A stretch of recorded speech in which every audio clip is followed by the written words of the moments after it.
Hello बच्चों, welcome back to all about chemistry. बच्चों, topic देखकर आप जान ही गए होंगे कि हम किस बारे में डिस्कशन करने जा रहे हैं। हम डिस्कस करने जा रहे हैं जो हमारे चैप्टर के दो टॉपिक बाकी रह गए थे, कोरोजन और रेंसिडिटी, उनके बारे में। सबसे पहले हम बात करेंगे कोरोजन क्या होता है। तो when metal placed in open atmosphere then it reacts with moisture and oxygen which present in open atmosphere and form a layer of metal oxide. This process is called corrosion. Okay, and when this process takes place in iron then it is called rusting. इसी तरीके से बाकी चीज़ों में भी मतलब और भी बहुत सारे एग्जाम्पल हैं। पहले तो हम कोरोजन और डीपली जानते हैं क्या है। देखिए, जब कोई भी चीज़ मतलब कोई भी मेटल जो है वो खुले एटमॉस्फेयर में छोड़ दिया जाता है तो वो अपनी आसपास की चीज़ों से अटैक्ट होता है, मतलब उस पर आसपास की चीज़ें अटैक करती है। जैसे कि अगर वो चीज़ें मॉइस्चर है या एसिड है, इस तरीके की चीज़ें हैं और वो उस मेटल को अटैक करती हैं तो वो उसे कोरोड कर देती है। मतलब जब भी उनका या तो मॉइस्चर हो जाएगा, एटमॉस्फेयर में ऑक्सीजन ऑलवेज प्रेजेंट होता है, हम जानते हैं, ठीक है। तो मॉइस्चर या ऑक्सीजन वगैरह मिलकर उस मेटल को ऑक्सीडाइज कर देती हैं, उसे कोरोड कर देती हैं। यानी जैसे लोहे में जंग लग जाती है, आप जानते हैं ज़्यादा मॉइस्चर होती है, नमी होगी तो लोहे में जंग लग जाएगी, ठीक है, उसका ऑक्सीडेशन हो जाता है। तो ये जो सारी प्रोसेस होती है, यही प्रोसेस हमारी क्या कहलाती है, कोरोजन कहलाती है। मतलब चीज़ों को ख़राब कर देना या फिर उसे कोरोड कर देना। लोहे में अगर ये प्रोसेस होती है कोरोजन की तो उसे हम रस्टिंग कहते हैं।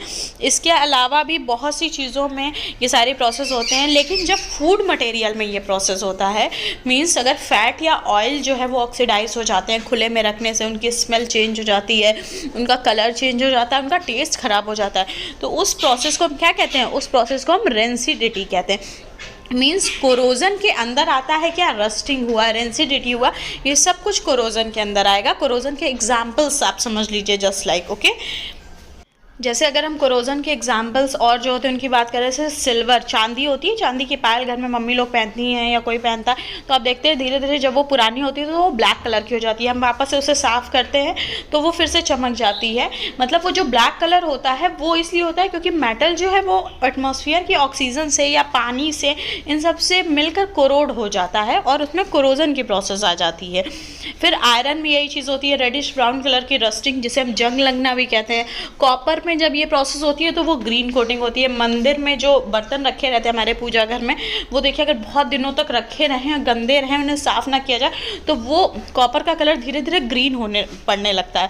वो क्यों होता है, क्योंकि वो ऑक्सीडाइज होने लगते हैं आसपास की चीज़ों से, एटमॉस्फेयर से, मॉइस्चर से, तो उनका कलर किस में चेंज होने लगता है, ग्रीन कलर का होने लगता है। वो ये सब क्या, ये तो हो गए मेटल्स के एग्जाम्पल कि उनमें जब कोरोजन होता है तो क्या होता है।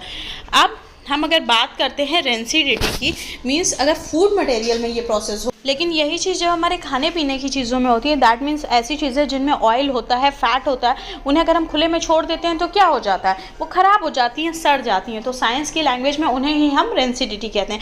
बट इसके अलावा बहुत सी चीज़ें होती हैं जो लॉन्ग टर्म तक सही बनी रहती हैं। जैसे हमें जो चिप्स मिलते हैं, अंकल चिप्स, कुरकुरे वगैरह के पैकेट्स होते हैं, देखते हैं उसमें कितनी सारी हवा भरी रहती है और वो अगर खोला ना जाए तो बहुत लॉन्ग टर्म तक वैसे ही कुरकुरे बने रहते हैं।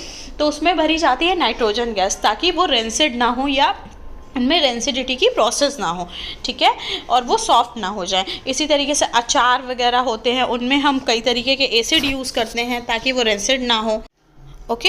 मतलब लॉन्ग टर्म तक रखने के लिए। वैसे अगर हम इसे खुला छोड़ देंगे तो वो क्या हो जाएंगे, ख़राब हो जाएंगे। अब रेंसिडिटी की डेफिनेशन हम देख लेते हैं। When fats and oils are oxidised they become rancid and their smell and taste changes. इन्हें रोकते कैसे, हम एंटीऑक्सीडेंट्स यूज़ करते हैं। Antioxidants are added to food containing fat and oil. Nitrogen is flushed into the bag of chips. ये आपके कुछ example हैं। ये डेफिनेशन एग्जाम्पल ये है जो एग्जाम में अगर आपको आए तो आप लिख सकते हैं। इसी के साथ एक मेन क्वेश्चन आता है, बहुत इंपॉर्टेंट क्वेश्चन है, ज़रूर पूछा जाता है, difference between rusting and corrosion. Corrosion और रस्टिंग में डिफरेंस क्या होता है, ठीक है। तो आप जानते हैं एक बहुत सिंपल सा डिफरेंस तो ये है कि rusting is an example of corrosion, not it is not, मतलब कोरोजन एक पूरी बड़ी प्रोसेस है जिसका एक एग्जांपल है क्या, रस्टिंग। इसके अलावा रेंसिडिटी और कोरोजन में भी डिफरेंस आता है, वो भी मैं आपको बता देती हूँ। तो रस्टिंग और कोरोजन का डिफरेंस हम देख लेते हैं। Rusting only happens to iron, corrosion can happen to almost any metal. Rusting is the product of the reaction between water and iron. Rust is usually a deep brown और orange colour. Corrosion में हो जाएगा, corrosion can be chased by air, acid etcetera. Corrosion can be any colour, silver, copper silver, copper, iron, सब में अलग अलग colours होते हैं, जिसमें ग्रीन, ब्राउन,